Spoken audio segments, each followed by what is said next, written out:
Hello everyone, कैसे हैं आप सब? बढ़िया है। चलिए, अच्छी बात है। बढ़िया, स्वस्थ और खुश रहना चाहिए और पढ़ाई भी साथ ही साथ सुचारू रूप से करते रहिए। आज हम देखने वाले हैं, हम देख रहे हैं संसद के कार्य। अब संसद के कार्य के अंतर्गत ही हम क्या देखने वाले हैं? जानकारी प्राप्त करने का संसद का अधिकार जो है वो किस तरीके से, किस माध्यम से जानकारी प्राप्त करती है। किसी भी कार्य के प्रभावी तरीके से करने के लिए, किसी भी कार्य को अगर आपको प्रभावी तरीके से करना है, उसका अच्छा रिजल्ट चाहिए, तो सबसे पहले तो आपको उसकी जानकारी ही लेनी पड़ेगी। आप अगर किसी भी कार्य को करना चाहते हैं तो अगर आपको उसकी नॉलेज ही नहीं होगी, जानकारी नहीं होगी, वो कार्य करना कैसे है, क्या है वो कार्य, किसके लिए है वो कार्य, किसको लाभ होगा, किसको हानि होगी या फ़ायदा देश को क्या होगा, जो भी है, तो उसके बारे में सबसे पहली प्राथमिकता तो यही है कि जानकारी होना आवश्यक है।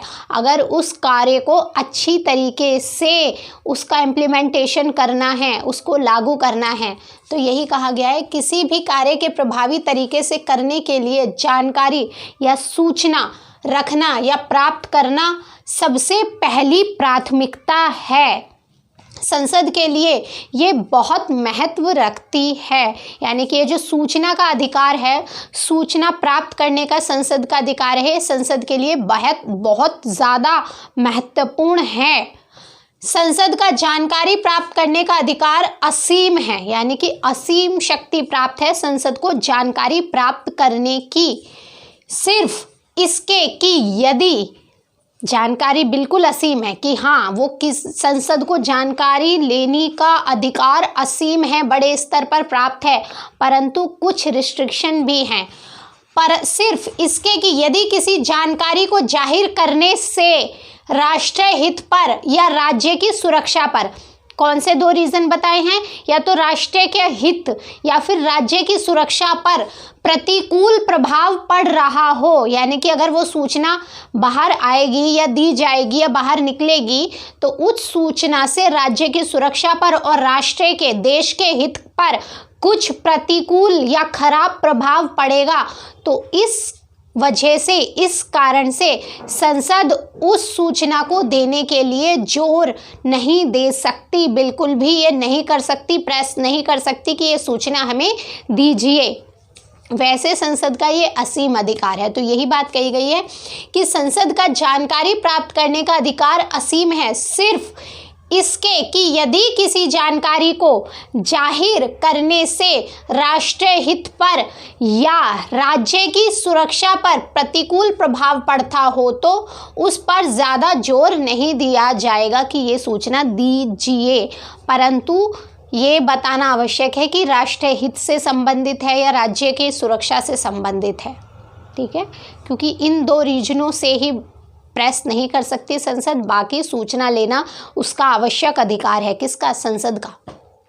सरकार का स्वयं यह कर्तव्य है, अभी हम बात कर रहे हैं गवर्नमेंट अर्थात मंत्रिमंडल, सरकार, तो सरकार का स्वयं यह कर्तव्य है कि सरकार समय पर पूरी, सही तथा स्पष्ट जानकारी संसद को उपलब्ध कराए। सरकार का ये अपना खुद का स्वयं का कर्तव्य है कि उसको समय समय पर संसद को कार्य से, कि किस तरीके से कार्य हो रहे हैं, क्या उपलब्धियां हैं, क्या स्पष्टीकरण है, उन पर सारी जानकारी वो समय समय पर संसद को उपलब्ध कराती रहे, संसद को देती रहे। यह जानकारी सदन में मंत्रियों के वक्तव्य देकर, यानी कि ये जानकारी कैसे दे सकती है गवर्नमेंट संसद को? या तो मंत्रियों के वक्तव्य द्वारा, यानी कि वो अपनी बातों से उस जो भी कार्य कर रहे हैं उस पर विश्लेषण कर कि हम ये कर रहे हैं, ऐसे कर रहे हैं, जिस भी तरीके से, यानी कि मंत्रियों के वक्तव्य से, मंत्रियों के वक्तव्य द्वारा या प्रतिवेदन द्वारा या सभा पटल पर रखकर, क्या पत्र सभा पटल पर रखकर या दस्तावेज संसद ग्रंथालय, जो दोनों सदन हैं उनका अपना एक ग्रंथालय है जहां पर दस्तावेज रखे जाते हैं, तो वही कहा गया है। या फिर दस्तावेज संसद ग्रंथालय में रखकर जानकारी दी जा सकती है। ये 4 माध्यम बताए हैं। कौन से? या तो मंत्रियों के द्वारा वक्तव्य देकर, जो भी बात पूछनी है बतानी है उस पर वो अपनी बात रख सकते हैं, उसका पक्ष रख सकते हैं, तो अपना वक्तव्य देकर, या प्रतिवेदन देकर, या पत्र सभा पटल पर, जो अध्यक्ष होता है उनका सभा पटल होता है, आगे आप कह सकते हैं एक मेज, तो सभा पटल पर, पत्र सभा पटल पर रखकर, या दस्तावेज संसद के ग्रंथालय में रख सकते हैं। वो जो दस्तावेज है किसी जानकारी से संबंधित, उसको संसद के ग्रंथालय में रखकर, इन माध्यम से जानकारी सरकार दे सकती है संसद को। और उसके बाद क्या होता है, जब संसद को ये जानकारी हो जाती है तो संसद उसे प्रकाशित करती है, और उस पर अगर आवश्यक रूप से चर्चा करनी होती है तो आवश्यक तौर से चर्चा भी की जाती है उस जानकारी के ऊपर। सबसे प्रसिद्ध व उपयोगी माध्यम संसद के दोनों सदन कौन से हैं? लोकसभा और राज्यसभा। तो सबसे उपयोगी महत्वपूर्ण साधन संसद के सदनों में प्रश्न पूछा जाना है, यानी कि सीधे फेस टू फेस प्रश्न पूछा जाता है ना। आप कभी लोकसभा का चैनल देखते हैं? लोकसभा राज्यसभा में डिबेट्स देखते हैं? और या फिर जब लोकसभा और राज्यसभा की कार्यवाही चलती है तब आप देखते हैं, डिबेट्स भी आती हैं। और बहुत जो अगर आपको करंट अफेयर पढ़ना है ना, तो आप लोकसभा राज्यसभा का चैनल है उसको फॉलो कर सकते हैं। बहुत अच्छी डिबेट्स भी आती हैं वहाँ पर, और आप कार्यवाही भी देख सकते हैं संसद की। जाके देखिएगा ज़रूर कि किस तरीके से संसद की कार्यवाही यहाँ होती हैं, तो आप इसको पढ़िएगा, वहाँ पर कार्यवाही भी देखेंगे थोड़ी नॉलेज के लिए। अगर टाइम हो तो देख लिया कीजिए, तो आपको अच्छे से समझ में आ जाएगा। तो सबसे प्रसिद्ध व उपयोगी माध्यम संसद के सदनों में प्रश्न पूछा जाना है, यानी कि क्वेश्चन पूछा जाना सबसे महत्वपूर्ण माध्यम है। इससे संसद स्वयं प्रश्न पूछते हैं। जो सांसद होते हैं, जो संसद के सदस्य होते हैं, वो स्वयं प्रश्न पूछते हैं इस माध्यम से। संसद में प्रश्नकाल के दौरान, अब ये प्रश्नकाल क्या होता है ये सब डिटेल्ड पढ़ाऊंगी, अभी सिर्फ इतना देखिए कि किस माध्यम से संसद को जानकारी पहुंचती है, या संसद जानकारी किस माध्यम से लेती है, इतनी ही बात देखिएगा। परंतु जो भी इसमें आए हैं, जैसे प्रश्नकाल आ गया, अनुपूरक प्रश्न आएंगे, ये सब इनके बारे में डिटेल्ड बताऊंगी, किस तरीके से प्रश्नकाल क्या कब आता है, क्या समय है, प्रश्नकाल से संबंधित जो भी प्रश्न होंगे, जो भी आपके लिए इम्पोर्टेंट है, सब कुछ बताया जाएगा जो भी एग्जाम्स में पूछा जाता है। तो संसद में प्रश्नकाल के दौरान विशाल प्रशासनिक व्यवस्था के सभी विभागों, यानी कि जितने भी व्यवस्था के सारे विभाग हैं, मंत्रालय हैं, विभागों के प्रत्येक कार्य व क्रियाकलाप की बारीकी से जांच हो जाती है। कोई भी क्षेत्र संसद की छानबीन से अछूता नहीं रह जाता। यानी कि ये जो प्रश्न पूछने वाला माध्यम है, इसके माध्यम से सरकार के सभी विभागों की छानबीन अच्छे से हो जाती है। कोई भी ऐसा पक्ष नहीं रह जाता जिसकी छानबीन ना हो सके। तो ये बहुत महत्वपूर्ण माध्यम है प्रश्न पूछने का। संसद के सदनों में प्रश्न का पूछा जाना बहुत ही महत्वपूर्ण माध्यम है। वो सदस्य जिनको जानकारी प्राप्त करनी है, अनुपूरक प्रश्नों के द्वारा इस प्रकार से प्रश्न पूछते हैं, यानी कि जिस भी सदस्य को जिस भी विषय पर जानकारी लेनी है तो वह सदस्य अनुपूरक प्रश्न पूछते हैं, और इन अनुपूरक प्रश्नों के द्वारा इस प्रकार से प्रश्न पूछे जाते हैं उन सदस्यों के द्वारा, इससे प्रशासन की कमियां प्रकाश में आ जाएं, जो हमें चीज़ें दिखाई नहीं दे रही। यानी कि अब कोई भी चीज़ है, कोई भी बात है, मैंने कोई चीज़ बनाई या आपने कोई चीज़ बनाई, तो आप तो उसकी सिर्फ अच्छाइयाँ ही देखेंगे ना, परंतु उसमें कमियाँ क्या है। ये बहुत कम ऐसे लोग होते हैं लाइफ में जो खुद अपनी कमियों को भी देख लें, नहीं तो कमियां सामने से ही पता चलती हैं। तो यही बात कही गई है कि जो संसद जिनको जानकारी लेनी है वो इस तरीके से अनुपूरक प्रश्न पूछता है, ऐसे बातें रखता है, इस तरीके के प्रश्न क्वेश्चन आंसर करता है जिससे कि जो भी प्रस्ताव है उसमें जो कमियां हैं वो प्रकाश में आ जाती हैं, वो सबके सामने आ जाती हैं कि इस बात में या इस प्रस्ताव में ये कमियां हैं, इस कार्य को करने, ये जो कार्य किया जा रहा है या होगा इसमें ये कमियां भी हैं। तो ये अनुपूरक प्रश्नों के माध्यम से कमियां प्रकाश में आ जाती हैं। मंत्रियों का कड़ा परीक्षण, इसके माध्यम से जो मंत्री होते हैं उनका कड़ा वाला परीक्षण होता है। जैसे आप नॉर्मल पेपर देते हैं और बोर्ड के पेपर होते हैं तो कैसा लगता है, तो वही वाली बात हो जाती है कि इसके माध्यम से बोर्ड के एग्जाम्स जैसे सिचुएशन हो जाती है। तो मंत्रियों का कड़ा प्रशिक्षण हो जाता है अनुपूरक प्रश्नों के माध्यम से। कभी कभी इन प्रश्नों के माध्यम से ही मंत्री को अपने अधीन विभाग की कमियों व त्रुटियों का पता चलता है जिन पर ध्यान देना आवश्यक है। कभी कभी ये जो अनुपूरक प्रश्न है, ये बात कही जा रही है कि एक तो जो कमियां हैं प्रश्न पूछने से वो प्रकाश में आ जाती हैं कि ये कमियां हैं, परंतु कभी कभी जो मंत्रालय के मंत्री होते हैं उनके शासन प्रशासन को ये पता ही नहीं होता कि ये कमियां भी हैं, इस पर भी ध्यान दिया जाना चाहिए। तो इन प्रश्नों के माध्यम से वो कमियां भी उनकी नज़रों में आ जाती हैं जिस पर वो तत्काल रूप से ध्यान देते हैं और उनको सुधार भी सकते हैं। किसी प्रश्न के अधूरे उत्तर को दोबारा कार्रवाई के तौर पर, अगर कोई ऐसा प्रश्न है जिसका अधूरा उत्तर दिया गया है उस समय जिस समय ये पूछा गया था, तो अगर यही बात कहिएगी कि किसी प्रश्न के अधूरे उत्तर की दोबारा कार्रवाई के तौर पर कोई भी संसद सदस्य आधे घंटे की चर्चा की मांग कर सकता है। अब आधे घंटे की चर्चा क्या है, सब बातें आपको बताएंगे। जो प्रस्ताव से संबंधित संसद देखेंगे ना कि किस तरीके से प्रस्ताव होते हैं, शून्य काल क्या है, प्रश्न काल क्या है, सब डिटेल्ड देखेंगे।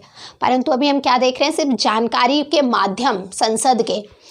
तो ये बात कही गई है कि कोई प्रश्न जिस समय पूछा गया है अगर उस समय वो अधूरा रह जाता है और सदस्य को दोबारा प्रश्न पूछना है वही वाला कि उसको जो प्रश्न अधूरा था उसको आप पूरा कीजिए, तो वो आधे घंटे की चर्चा का समय ले सकता है। यही बात कही गई है। कृषि प्रश्न के अधूरे उत्तर की दोबारा कार्यवाही के तौर पर कोई भी संसद सदस्य आधे घंटे की चर्चा की मांग कर सकता है।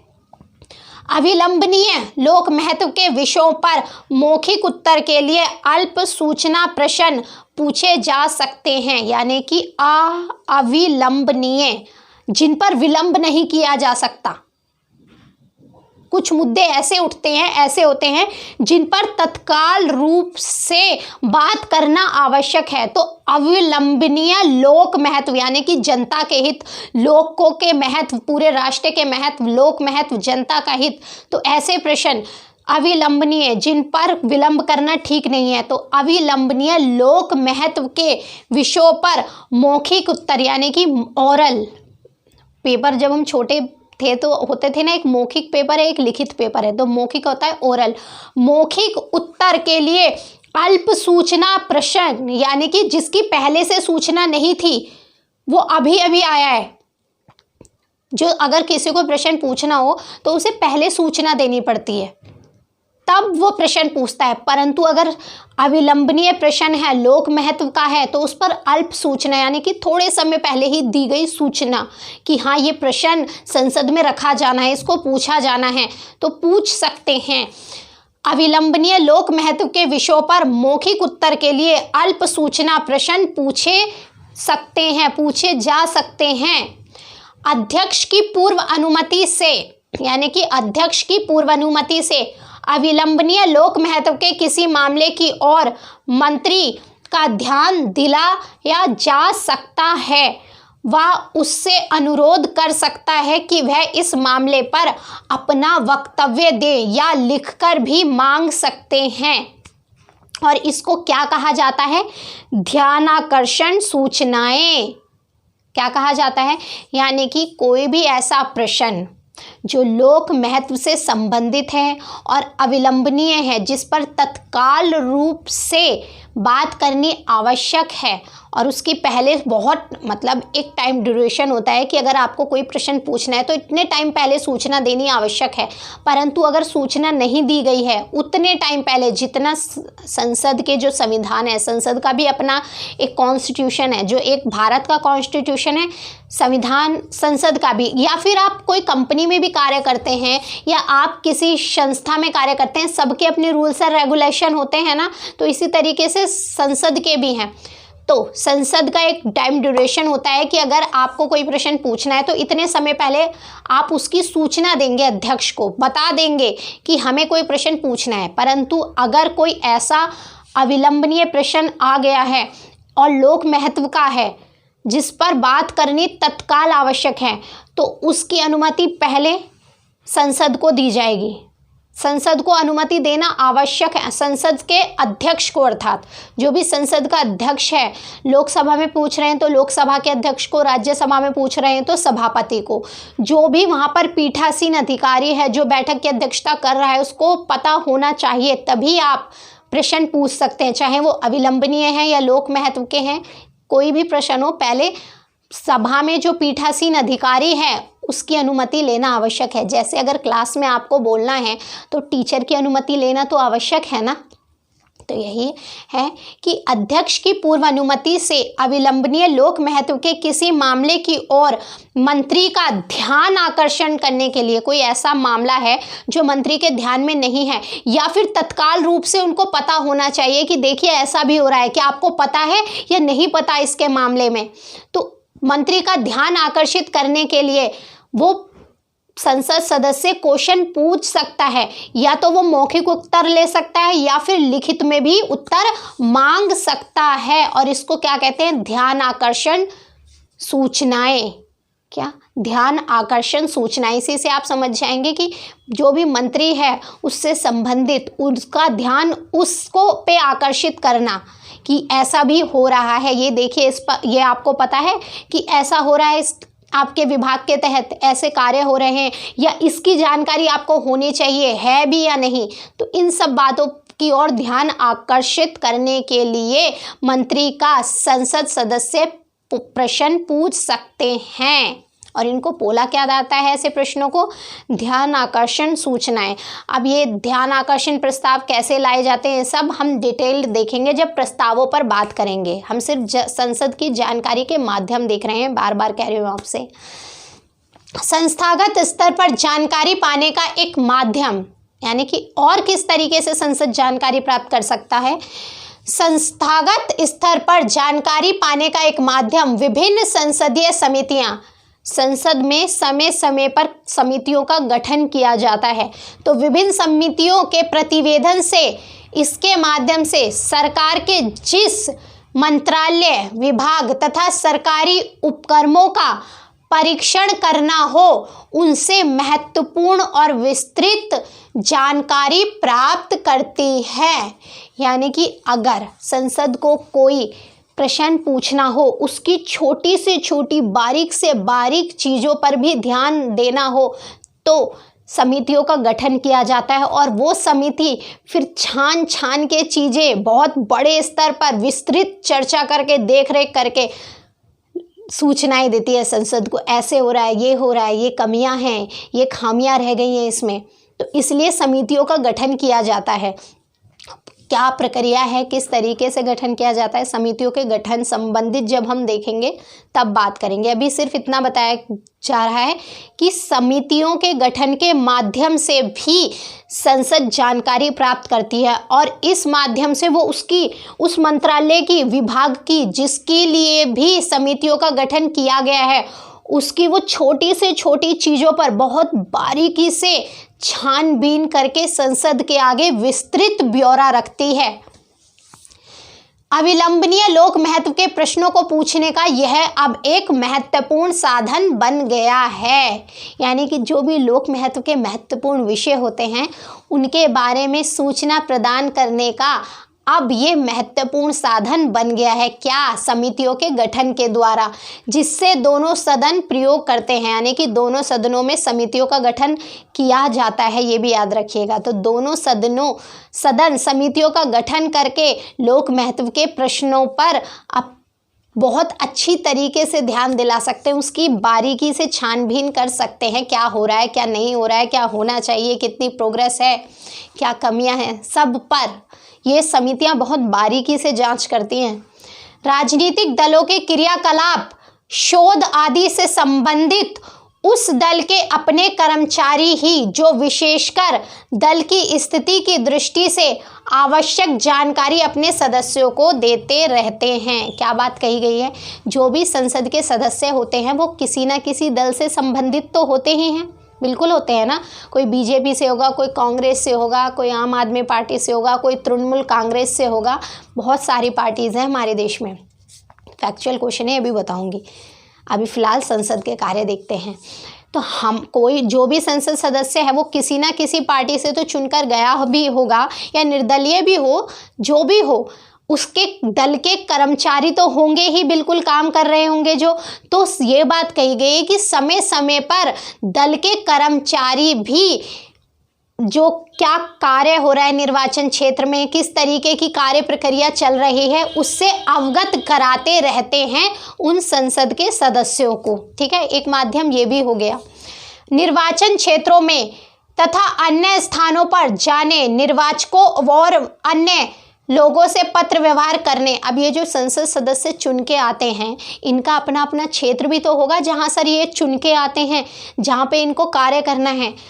अब सबका, क्योंकि वोट के द्वारा ही चुन के आते हैं और अपने अपने क्षेत्र भी होते हैं इनके कार्य करने के। तो यही कहा गया है कि ये लोग निर्वाचन क्षेत्रों में जाते हैं, पत्र व्यवहार करते हैं, या पत्र व्यवहार के माध्यम से, या अपने निर्वाचक क्षेत्र में जाकर जहां से इन्होंने चुनाव लड़ा है वह अन्य लोगों से पत्र व्यवहार करने, या सरकारी मंत्रणा के द्वारा वहाँ पे जो भी उनके क्षेत्र का या किसी भी क्षेत्र का गवर्नमेंट ऑफिसर है या कोई भी गवर्नमेंट अधिकारी है, उनसे मंत्रणा करके, सरकारी मंत्रणा या अन्य समितियों, बोर्डों, कुछ बोर्ड का भी गठन किया जाता है, तो बोर्डों इत्यादि का सदस्य बनने, सरकारी तथा गैर सरकारी प्रकाशनों, सामयिक साहित्य, समय समय पर गवर्नमेंट से संबंधित कुछ साहित्य या प्रकाशन, रिपोर्ट्स निकलती हैं, रेडियो, टीवी, समाचार पत्रों जैसे अन्य जनसंचार के माध्यमों से भी सदस्यों को शासन प्रशासन की जानकारी मिलती रहती है। ठीक है, तो इसका एक पार्ट और आएगा अभी। ठीक है, डिटेल्ड पढ़ाया है, यानी कि ये देखने के बाद आपको इससे संबंधित कोई भी क्वेश्चन छूटेगा नहीं कि संसद किस किस माध्यम से जानकारी प्राप्त करती है। चलिए आज के लिए इतना ही, धन्यवाद।